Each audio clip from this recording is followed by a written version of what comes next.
چوتھے پارے کی ابتدا میں اللہ تبارک و تعالی نے یہ اعلان فرمایا ہے کہ کامل اور مقبول ترین نیکی یہ ہے کہ اپنا پسندیدہ مال اللہ کی راہ میں خرچ کرو۔ اس کے بعد اللہ تبارک و تعالی نے قرۂ ارض پر اپنے پہلے گھر کے حوالے سے بات کی ہے کہ سب سے پہلے اللہ کا گھر بیت اللہ کے نام سے تعبیر کیا گیا، اور ساتھ ہی اللہ تبارک و تعالی نے حج کی فرضیت کا اعلان کیا۔ فرمایا وَلِلَّهِ عَلَى النَّاسِ حِجُّ الْبَيْتِ مَنِ اسْتَطَاعَ إِلَيْهِ سَبِيلًا، کہ اگر مسلمان کی استطاعت اور طاقت ہے، آنے جانے کا خرچہ ہے اور گھر میں اہل و عیال کا خرچہ موجود ہے، تو پھر ایسے بندے پر حج فرض ہے، وہ حج کے لیے روانہ ہو جائے۔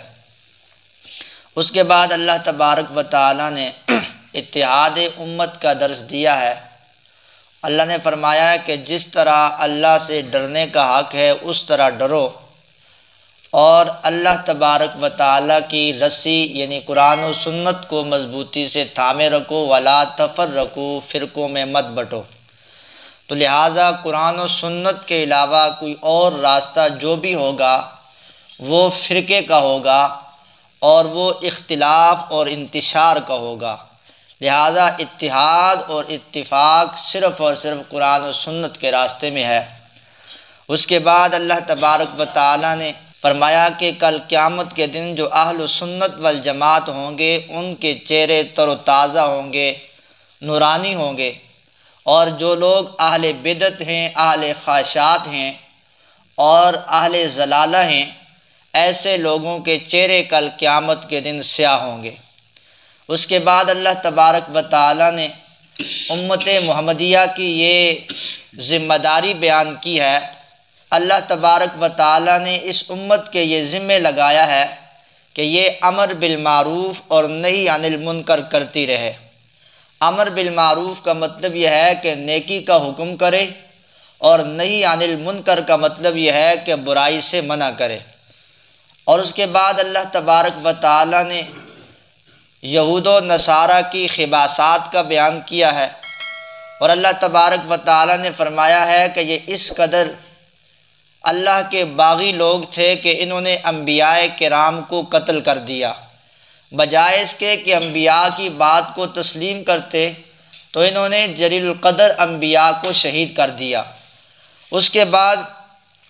اللہ تبارک و تعالی نے غزوہ بدر کے حوالے سے اعلان فرمایا، اور غزوہ بدر میں اپنی مدد اور نصرت کا وعدہ فرمایا۔ کہا کہ مسلمان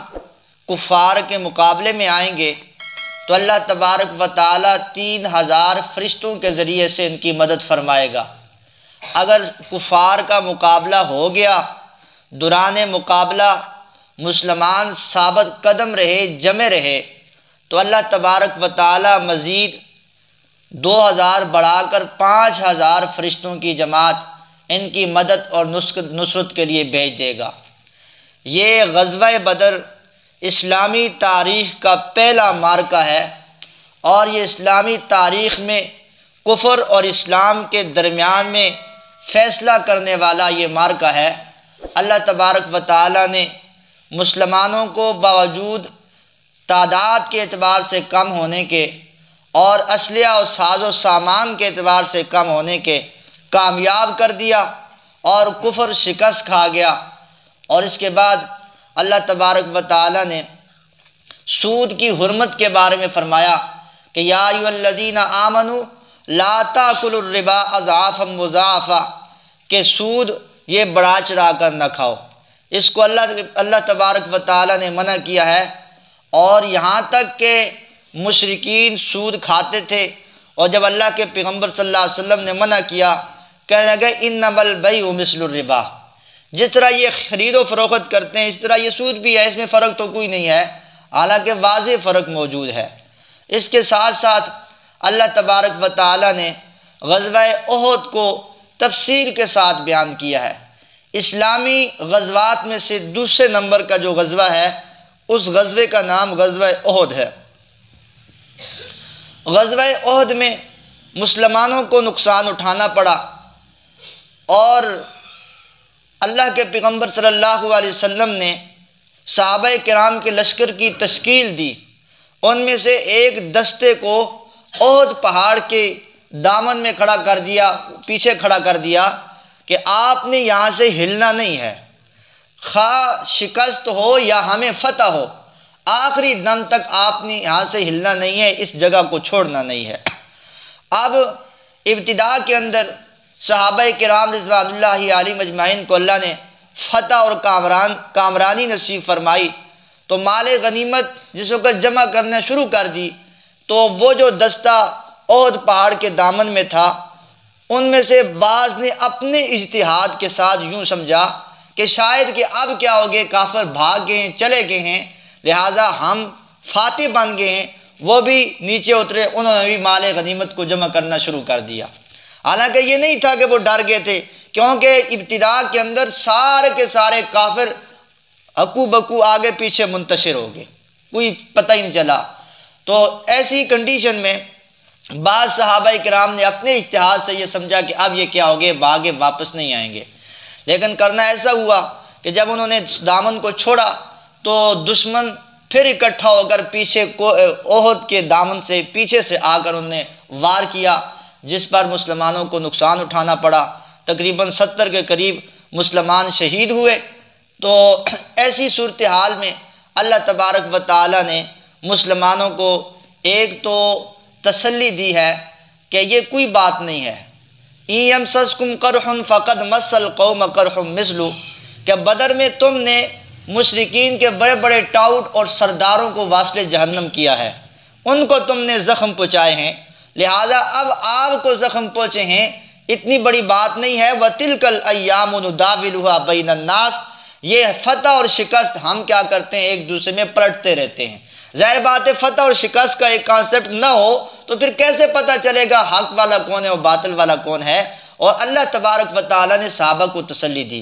اور جن صحابہ کرام سے یہ خطا اجتہادی صادر ہوئی ہے، اللہ تبارک و تعالیٰ نے ان کی معافی کا اعلان قرآن کریم میں جاری کر دیا۔ تو لہٰذا اب کسی کے لیے جائز نہیں ہے کوئی یہ کہے کہ الیاذ باللہ کہ صحابہ کرام مال غنیمت لوٹنے کے لیے نکل پڑے۔ اس دن ایک بھاڑ نے کیا کیا، آفتاب اقبال نامی ہے، اس نے بھی اپنے شو میں یہ بات کہی ہے کہ صحابہ کرام کیا کر رہے تھے، مال غنیمت لوٹنے کے لیے آگے، الیاذ باللہ۔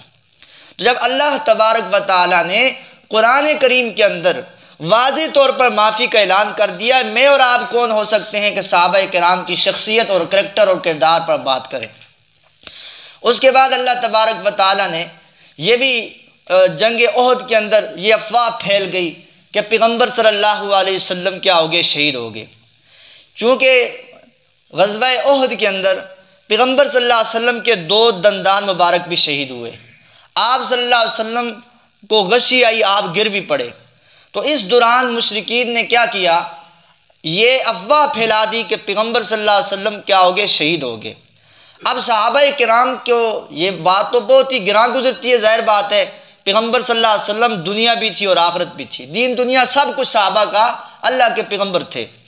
تو اب پریشان ہو گئے، ان کے حوصلے پست ہونے لگے، تو اللہ تبارک و تعالیٰ نے کہا وَمَا مُحَمَّدٌ إِلَّا رَسُولٌ قَدْ خَلَتْ مِن قَبْلِهِ الرُّسُلُ، کہ محمد صلی اللہ علیہ وسلم کوئی خدا نہیں ہے، محمد صلی اللہ علیہ وسلم صرف رسول ہے، اللہ نے اس کو نبوت سے نوازا ہے۔ وَإِن مَاتَ أَوْ قُتِلَ انقلبتم عَلَىٰ أَعْقَابِكُمْ، اگر پیغمبر فوت ہو جائیں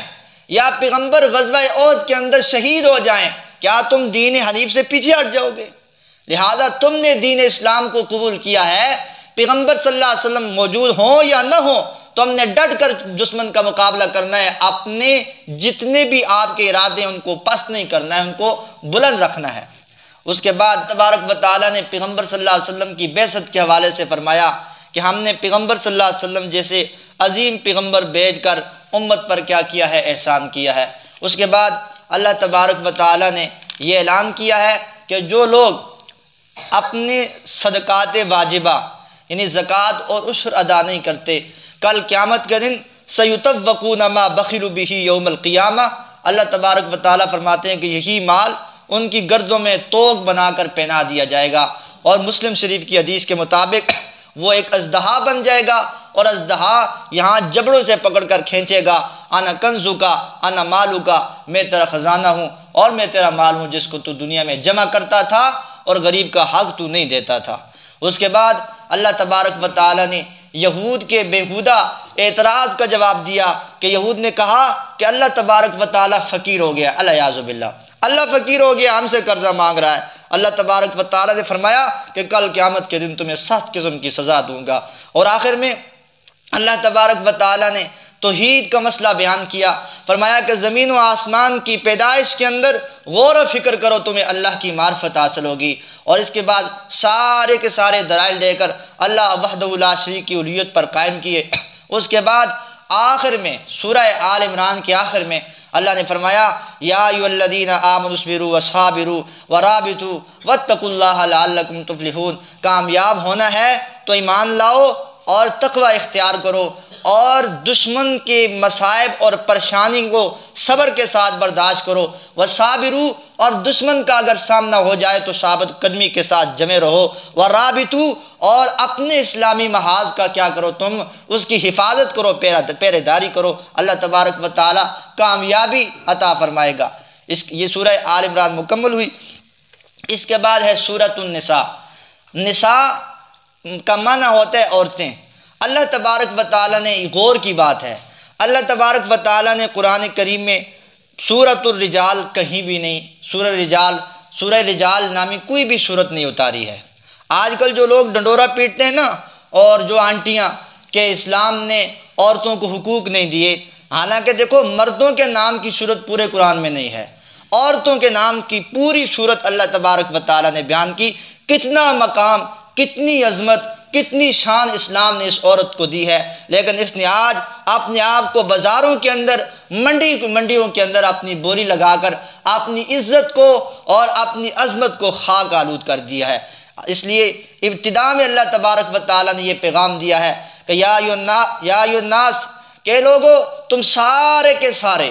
ایک ہی جان سے پیدا کیے گئے ہو، لہذا اتحاد برقرار رکھو۔ اس کے بعد اللہ تبارک و تعالیٰ نے تعدد ازواج کو بیان کیا کہ تم ایک نکاح کرو، اس کے ساتھ انصاف کرو، اگر آپ کے پاس ہمت توفیق ہے مزید انصاف کر سکتے ہو، آپ کے پاس جرأت بھی ہے تو پھر آپ دوسرا نکاح بھی فرما لیں، تیسرا بھی فرما لیں، 4 بھی فرما سکتے ہیں، لہذا بشرط ہے کہ تم انصاف پر قائم رہتے ہو۔ اگر انصاف نہیں کرو گے، ایک کے ساتھ بھی نہیں کرو گے، 2 کے ساتھ بھی نہیں کرو گے، تو یاد رکھنا یہ کل قیامت کے دن تمہارے لیے پکڑ کا ذریعہ بنے گا۔ اس کے بعد اللہ نے مہر کا ذکر کیا ہے کہ عورتوں کو مہر دو تو ان کا مہر غصب نہ کرو۔ آج کل تمہارے معاشرے میں یہی ہوتا ہے، لہذا مہر دو، اس کے بعد ان کو ہم تو دیتے ہی نہیں، کہتے ہیں بس طلاق ہوگی تو پھر دیں گے، یہ بات غلط ہے۔ تو اس لیے فرمایا کہ ان کو کیا کہو، مہر دو، اور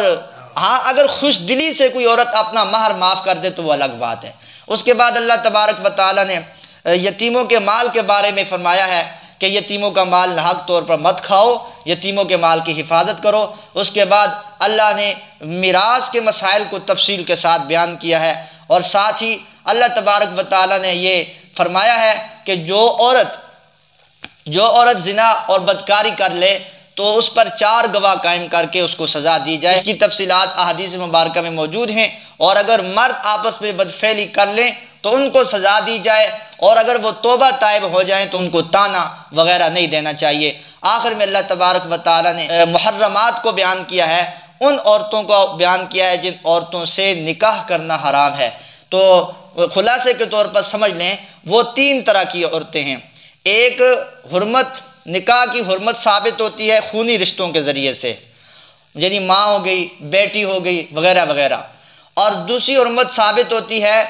دودھ کی وجہ سے، یعنی رضائی ماں بن گئی، رضائی بہن بن گئی، تو ایسی صورت حال میں یہ بھی کیا ہوتی ہے، حرمت ثابت ہو جاتی ہے، ابدی طور پر حرام ہو جاتی ہے عورت۔ اور تیسرے نمبر پر مساہرت کیسے ہیں، یعنی سسرال جو سسر ہوتا ہے، یا اسی طریقے سے ساس ہوتی ہے، یہ بھی رشتہ کیا ہوتا ہے، حرمت ابدیہ والا ہوتا ہے۔ تو اس لیے اللہ تبارک و تعالیٰ نے تفصیل کے ساتھ یہ سارے احکام بیان کر دیے۔ اللہ تبارک و تعالیٰ سے دعا ہے اللہ تبارک و تعالیٰ